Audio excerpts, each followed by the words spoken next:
Welcome to the Unconventional Wisdom Podcast with Ed Rempel, the show about the most effective methods to achieve financial security and freedom. Find out what really works.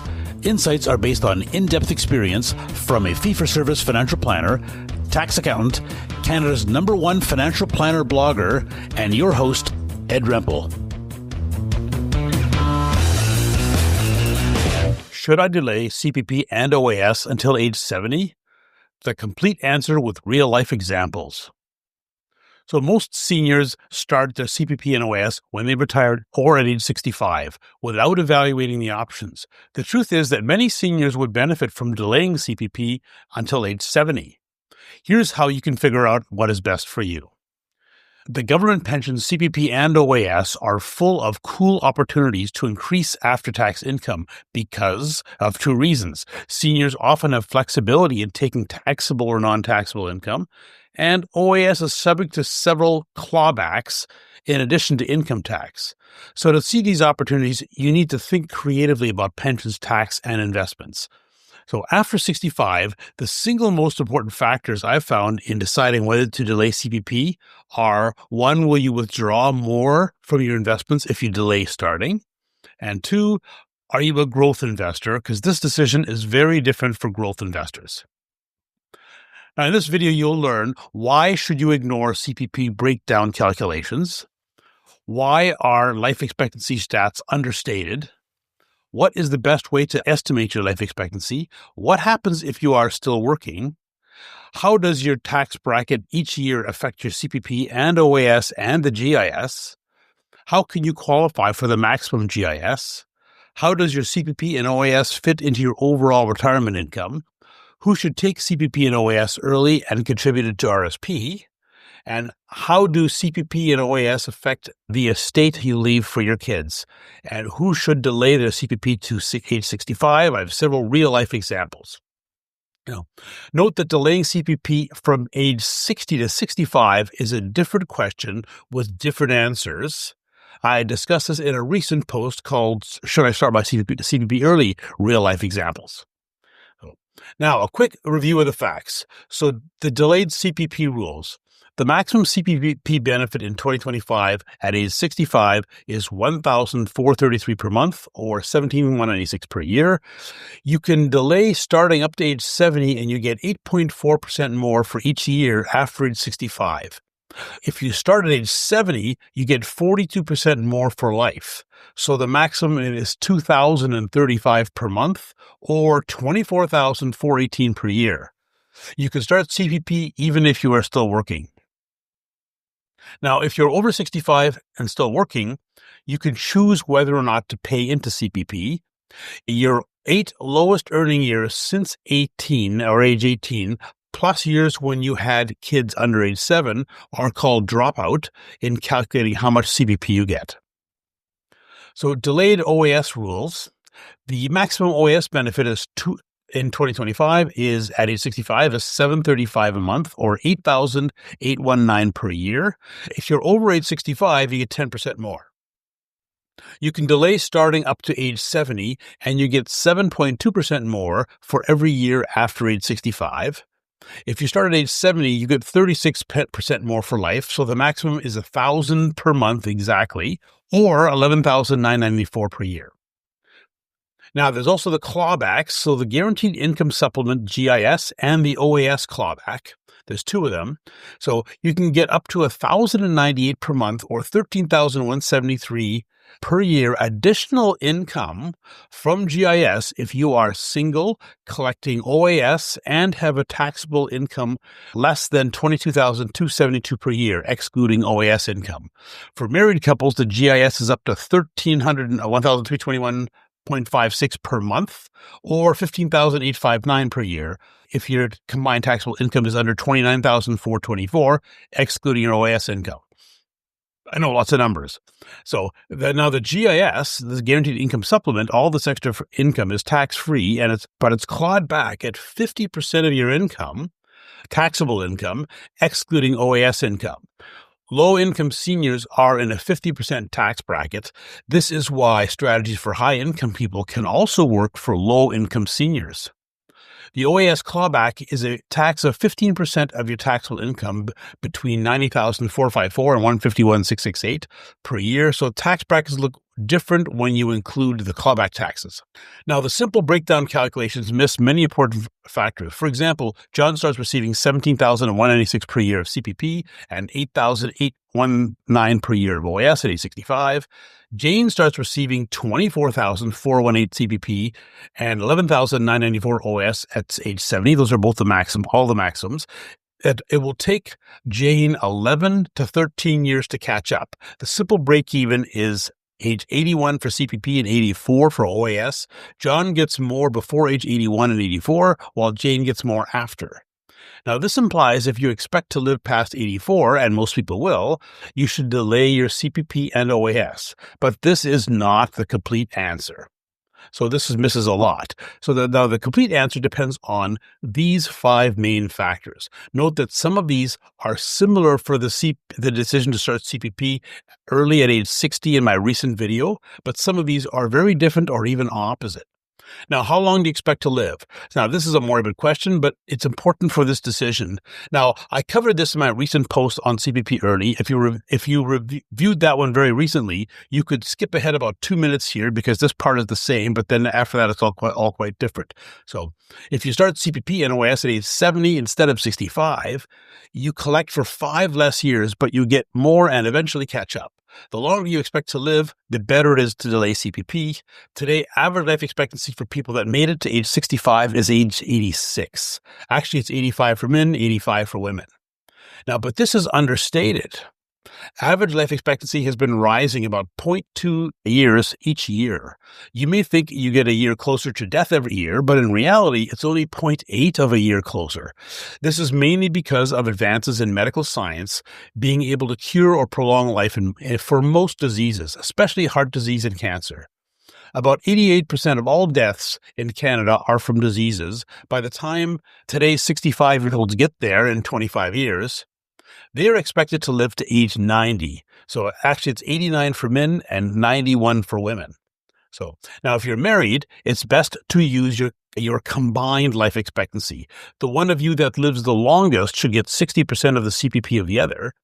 So for married 65-year-olds today, the one that lives the longest is projected to live to age 94.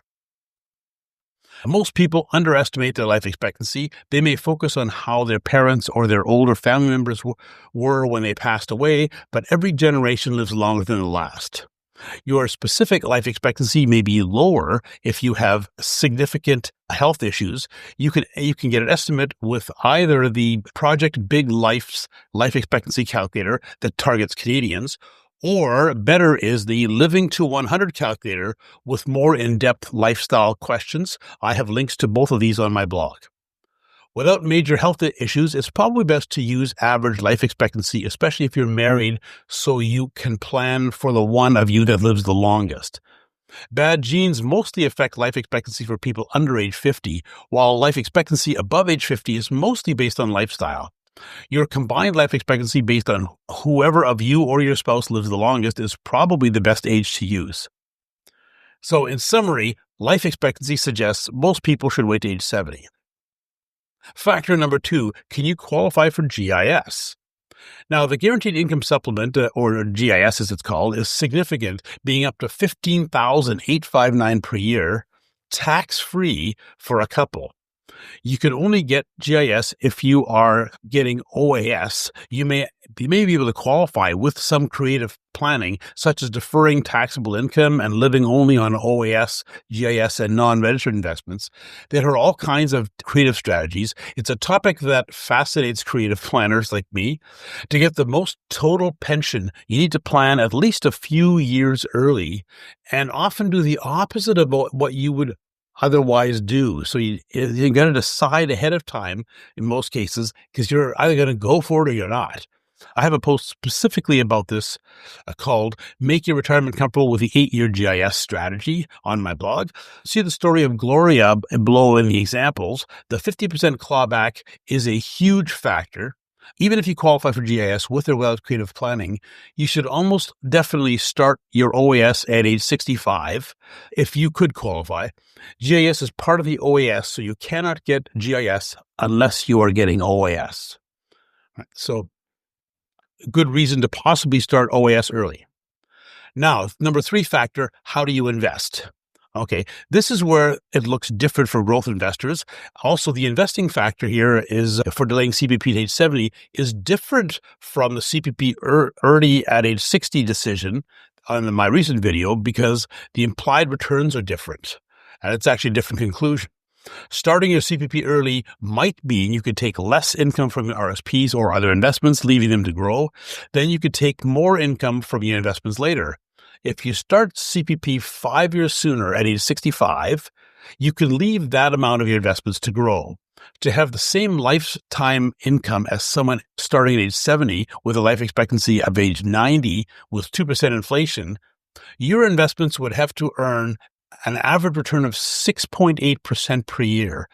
In other words, the formula for deferring CPP from age 65 to 70 has an implied return of 6.8 per year, right? Now, if you saw the earlier video, you may recall that from delaying from 60 to 65 has an implied return of 10.4, quite a bit higher. So that's a different outcome.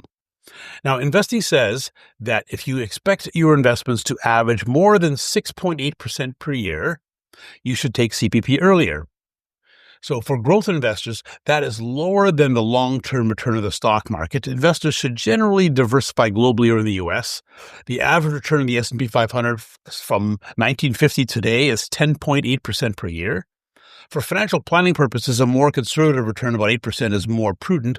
But for estimating which start date for CPP is likely to provide the most lifetime income for you, using actual average past returns is more likely to be closer to the future returns. In short, growth investors should start CPP earlier at age 65 or possibly at 60 to let their higher return investments grow longer. For people with more conservative investments or balanced, it's unlikely that their investments would average 6.8% per year. You may expect only 5% for a balanced portfolio or 3% for a fixed income or GIC portfolio. So in short, moderate or conservative investors should delay CPP to age 70 and live on some of their lower return investments until then. So in summary, investing suggests that most people should wait until age 70, but growth investors should start CPP at age 65 or sooner. For more unconventional wisdom insights, follow this podcast and share it with your friends. I sometimes refer to a chart or image. Don't worry, if you want to see the chart, it's on my YouTube channel in this video with the same name. You can be the first to receive all my new podcasts by subscribing to my email list at www.edrempel.com. My services and costs are at edrempel.com/help. You can request a free 30-minute consultation at edrempel.com/talk or share feedback and topic ideas at edrempel.com/feedback. Factor number 4, are you still working? Now, how can you plan to pay the least tax on your CPP? If your tax bracket is different at age 65 than it would be at age 70, that is a major factor in determining when to start CPP. Let's look at some examples. Now, we actually have, we have quite a few clients that have done this. A lot of them after age 65, they're working part-time, but there's still employment income or self-employment income. Now, if you're still working, CPP income will be added to your work income and will probably be taxed at a higher rate. Most retirees pay 20% tax on their CPP based on taxable income below $53,000 per person in 2025. If you're still working and end up paying 40% tax on your CPP, but expect to pay only 20% in a few years, it's probably better to wait for a year when you make little or nothing from work. So some people have no other income, at least not taxable income. You might think that they then take their CPP with no tax, but that is not a good idea. With no other taxable income, you can start OAS and collect the full GIS. So if you start your CPP, your GIS is reduced by 50% of your CPP pension. Now, if you delay CPP, it's larger and more likely to be affected by the OAS clawback for people with moderately high income. This requires planning, but if you think you will be more affected by the OAS clawback in the future with the higher CPP, then it may be better to start CPP earlier. Many articles say that the OAS clawback is a big factor. However, I found that in every example I looked at, the OAS clawback did not change my advice. Work suggests people earning over $40,000 a year should delay CPP until the first full year after you stop working. This is because some or all of your CPP will likely be taxed at a higher rate than after you stop working. People with no other taxable income should delay their CPP to age 70 and start OAS and GIS at age 65. So in summary, knowing your expected income and tax bracket for each year from age 65 to 70, including the clawbacks of other programs, can be very helpful in paying the least tax on your CPP and also getting the most pension. Factor number 5, the last factor, when do you need the money? It's nice to get more CPP or pay less tax on it, but you need a plan to have the money you need for your lifestyle. Some people don't have enough other income and have no choice on when to start CPP. However, CPP is just one piece of your retirement income for most people. When you look at how to provide your overall retirement income most effectively, you might decide differently about your CPP. Your retirement plan should include figuring out how much income you want and when. Your financial plan should figure out the desired retirement lifestyle you want that's sustainable for you. Most people want to be confident that they can maintain their lifestyle as long as their money and health allow, and not worry about having to cut back sometime during their retirement. Your retirement plan should also include how to structure your retirement income in the most effective way with the lowest lifetime tax, which includes deciding how much to take from which account. So CPP is just one piece. You may also have OAS, RSP, TFSA, pensions, investments in your corporation or trust, non-registered investments, leveraged investments like Smith Maneuver, or other accounts. So deciding how much to withdraw from where affects how much retirement income you receive and also how much tax you pay. Structuring your overall retirement income can make your decision about when to start CPP more clear. Now, I have a video specific about this called How to Design Your Retirement Income and Overview. A common belief is that retirees spend less as they age, but that's generally not our experience with actual Canadians. People in their 80s with money and health generally travel as much as they did in their 60s. They likely do more luxury travel and less active travel. The entertainment you enjoy probably costs as much in your 80s as it did in your 60s. So if you have major expenses for a few years, it might make sense to start CPP earlier. For example, if you're still supporting kids that are at home or at school, or with a wedding or home down payment, or you might have major home expenses from moving to or personalizing a retirement home, you might be planning on 1 or 2 huge trips. So a few examples. Many people have high value uses for money, such as lots of RSP room. Taking CPP early and requesting no tax withholding so you can contribute the full amount to your RSP can be an effective strategy for growth investors, but not for conservative investors. Note this works for RSP and other taxable investments, but not for TFSA. And it does work for CPP and OAS sometimes. CPP does not leave an estate for your children or for charity, but investments do. If leaving a legacy with your estate is a major factor for you, it may be helpful to take CPP earlier to invest it and let it grow. Any investments left can be passed on to your desired beneficiaries. Now, people have different values as well. Some value freedom and being able to live the way they want. Others value security from a higher regular income. If you value freedom, you might consider starting CPP earlier. The extra amount gives you more freedom to do what you want, and then your investments can grow longer. If you value security, you should probably delay CPP to get the higher guaranteed income. So in summary of this factor, contributing CPP to your RSP can make it worthwhile taking CPP early for growth equity investors, but not more conservative investors. Specific spending plans in your retirement plan mean there might be exceptions where starting CPP earlier makes sense. Being able to leave a larger estate can be a reason to take CPP early and invest it. People who value freedom might also want to start CPP earlier. All right, now we looked at all those factors, and my best advice. So my advice is based on all the pension, tax, and investment factors. Which choice is more likely to give you the highest after-tax income throughout your life? So the best advice is, so first, OAS, if you're retired, take it at age 65. You can qualify to receive GIS even with creative planning. Oh, if you can qualify for GIS, definitely start at age 65. So most people would want to start OAS at 65. CPP, if you're retired and will withdraw the same amount from your investments, either way, delay starting until age 70. If delaying means you will need more income from your investments, it depends on how you invest. So balanced investors or conservative GICs investors probably delay CPP to age 70 and live off your lower return investments until then. If you're an equity growth investor, always start CPP and OAS at 65 unless you could qualify for the GIS. So to let your higher return investments grow more. If you're still working, invest your extra income if you can. Okay, so let's look at some real life examples from our clients. Okay, should you delay CPP and OAS to age 70? So you'll see there's a whole bunch of factors involved. So first example, Angela is 65 and retired. She has no investments, only a fixed pension, and it's not integrated with CPP. Her break-even age is 79 for CPP and 80 for OAS. She is of average health.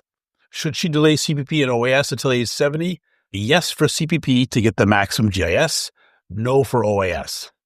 Example number 2, Brian is 65 and retired. He has significant retirement investments, is a growth investor, and plans for a steady retirement income. If he delays CPP or OAS, he would draw from investments instead. His break-even age is never. For both CPP and OAS, should he delay CPP and OAS until age 70? No, and that's for investment reasons. Example number 3, Chris is 65, still working part-time, earning $20,000 per year. She is a small RSP and TFSA. She is conservative and only invests in GICs at 3% a year. Her break-even age is 82 for CPP and 83 for OAS. Should she delay CPP and OAS until age 70? Yes, and again, investment reasons. Example number 4, Dave is 65 and still working, earning $50,000 per year. He is a moderate balanced fund investor. A reasonable expected return is 5% per year. His break-even age is 83 for CPP and 84 for OAS. Should he delay CPP and OAS until age 70? Yes, and tax reasons are more important than investment reasons in this case. Example number 5, Erin. Erin is 65, still working, earning $50,000 per year. She's a confident equity investor. A reasonable expected return is 8% per year long term. Her break-even age is 91 for CPP and 92 for OAS. Should she delay CPP and OAS until age 70? No, and in this case, investment reasons are more important than tax reasons. Example number 6, Fred is the same as Erin, age 65, but still working, earning $50,000 per year. He's a growth equity investor. A reasonable expected return is 8% per year. His CPP and OAS will be taxed on top of his salary in a 30% tax bracket. Fred has lots of RSP room. He plans to collect CPP and OAS and invest the full amount into his RSP. His break-even age is never. For both CPP and OAS, should he delay CPP and OAS till age 70? No, and this is for investment reasons. Example number 7, Gloria. Gloria is 65 and retired. She has significant investments in RSP, TFSA, and non-registered investments because she's a growth investor. She can qualify for $13,173. It's a maximum GIS income if she avoids any taxable income other than OAS. So she plans to delay CPP and withdraw only from her TFSA and non-registered investments to avoid any other taxable income. Her break-even age is age 81 for CPP and never for OAS. Should she delay CPP and OAS to age 70? Yes for CPP and no for OAS. And again, this is to get maximum GIS. Now, you can see that the answer with CPP and OAS is complex, and these government pensions are only one piece of your retirement income. There are often creative opportunities for seniors to get a higher after-tax income for the rest of their life. Fred and Gloria are two examples of that. So the best advice is to look at this as part of a professional retirement income plan. All right, thanks for listening. What you learned today is, why should you ignore CPP breakdown calculations? Why are life expectancy stats understated? What's the best way to estimate your life expectancy? What happens if you're still working? How does your tax bracket each year affect your CPP and OAS and your GIS? How can you qualify for the maximum GIS? How does your CPP and OAS fit into your overall retirement income? Who should take CPP and OAS early and contribute to RSP?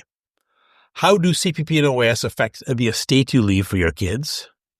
And who should delay their CPP to age 65? I have several real-life examples. So, all right, thank you for listening. My name is Ed Rempel. My blog is Unconventional Wisdom. It's the #1 blog in Canada for a full-service financial planner. It's just edrempel.com or unconventionalwisdom.ca because we're in Canada. If you're interested in talking to us about potentially working together, we offer a free 30-minute consultation. It's just edrempel.com/talk. If you subscribe to my blog, podcast, and YouTube, all that means is you will get my new post every Thursday when it comes out to your email. That's all it means. We don't market it any other way. I have a podcast on your favorite podcast site. It's edrempel.com/listen. And the YouTube channel is edrempel.com/watch. Thanks for listening, and we'll talk to you next week. Thank you for listening. For more unconventional wisdom insights, follow this podcast, give it a review, and share it with your friends. Be the first to receive all my podcasts by subscribing to my email list at www.edrempel.com. My services and costs are at edrempel.com/help, and you can request a free 30-minute consultation at edrempel.com/talk. I often cover listener questions, so if you have a burning question or topic on which you'd like to hear unconventional wisdom, please ask or share feedback at edrempel.com/feedback. See you next week.